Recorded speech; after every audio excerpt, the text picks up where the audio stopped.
दोस्तों, ऋषि ने भगवान विष्णु पर क्यों किया था प्रहार। तो दोस्तों नमस्कार, आपका स्वागत है। एक बार ऋषि मुनियों में बहस हुई कि त्रिदेवों में श्रेष्ठ कौन। इसके निष्कर्ष के लिए दोस्तों अनादिकाल से भक्त और भगवान का संबंध बहुत ही मधुर रहा है। कितने ही ऐसे भक्त इस धरातल पर हुए हैं जिनकी भक्ति ने उन्हें अमर कर दिया, जैसे भक्त राज प्रहलाद, भक्त शिरोमणि मीरा, दैत्यराज बलि आदि। परंतु क्या आपने कभी ऐसे भक्त के बारे में सुना है जिसने भगवान के ऊपर ही लात का प्रहार कर दिया? अगर नहीं तो आइए जानते हैं महर्षि भिंगु और श्री हरि भगवान विष्णु के प्रसंग जानने से पहले दोस्तों, यदि आपने अभी तक चैनल सब्सक्राइब नहीं किया है तो चैनल को अवश्य सब्सक्राइब कर लीजिए, साथ ही साथ वीडियो को लाइक कर दीजिए। दोस्तों, सरस्वती नदी के तट पर ऋषि मुनियों इकट्ठे होकर इस बात पर चर्चा कर रहे थे कि ब्रह्मा विष्णु महेश में सबसे श्रेष्ठ कौन है।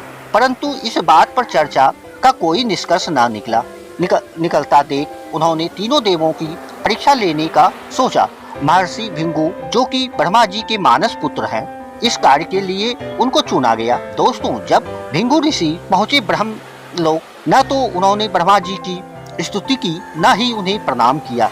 यह देख ब्रह्मा जी क्रोधित हो गए और क्रोध की अधिकता से उनका मुख लाल हो गया। परंतु यह सोचकर भिंगु जी उन्हीं के पुत्र हैं, उन्होंने अपने क्रोध को अपने विवेक से दबा लिया। यह देख महर्षि भिंगु ने कैलाश की ओर प्रस्थान किया। महादेव भिंगु को आता देख प्रसन्न होकर अपने आसन से खड़े हुए और उनको गले से लगाने के लिए भुजा फैला दी। किंतु भिंगु तो उनकी परीक्षा लेने आए थे। भिंगु ने उनका आलिंगन अस्वीकार कर दिया और कहा, हे, आप हमेशा ही धर्म की मर्यादा का उल्लंघन करते, सृष्टि को परेशान कर देते हैं, इसलिए मैं आपका आलिंगन कदापि नहीं करूंगा। उनकी बात सुनकर भक्त शिव क्रोध से तिलमिला उन्होंने त्रिशूल उठाकर भिंगु को मारना चाहा कि सती बीच में आ गई, जिससे उनका क्रोध शांत हो। इसके बाद भिंगु मुनि बैकुंठ लोक गए। उस समय भगवान विष्णु देवी लक्ष्मी की गोद में सिर रखकर लेटे हुए थे।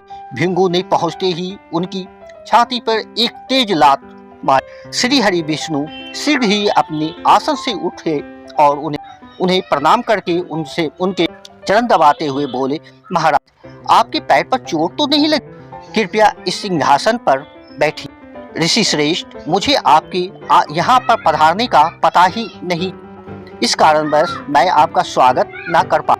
आपके चरणों का स्पर्श से आज मैं धन्य होगा। भगवान विष्णु का यह महर्षि भिंगु की आंखों में से आंसू बहने लगे। ऋषि मुनि के पास लौट आए और ब्रह्मा, देवादिदेव महादेव और विष्णु जी के यहाँ भी अनुभव हुआ, वह सब विस्तार से बताया। तभी से भगवान विष्णु सर्वश्रेष्ठ मानकर उनकी आराधना करने लगे। अगर मूल में जाकर देखें तो उन महर्षियों ने अपने लिए नहीं, अपने जनमानस के लिए, संदेह के निवारण के लिए यह सुंदर लीलाएं रची थी। दोस्तों, इस वीडियो के बारे में अपनी राय कमेंट में ओम श्री कृष्ण वासुदेवाय नमः लिखकर अवश्य दीजिए। साथ ही साथ वीडियो को लाइक कर दीजिए। वीडियो को अपने परिजनों के साथ अवश्य शेयर कीजिए। यदि आपने अभी तक चैनल सब्सक्राइब नहीं किया है तो चैनल को अवश्य सब्सक्राइब कर लीजिए। आप सबों को कोटि कोटि धन्यवाद। फिर मिलेंगे एक नई कहानी, जानकारी, मान्यता के साथ। पुनः आप सबको धन्यवाद।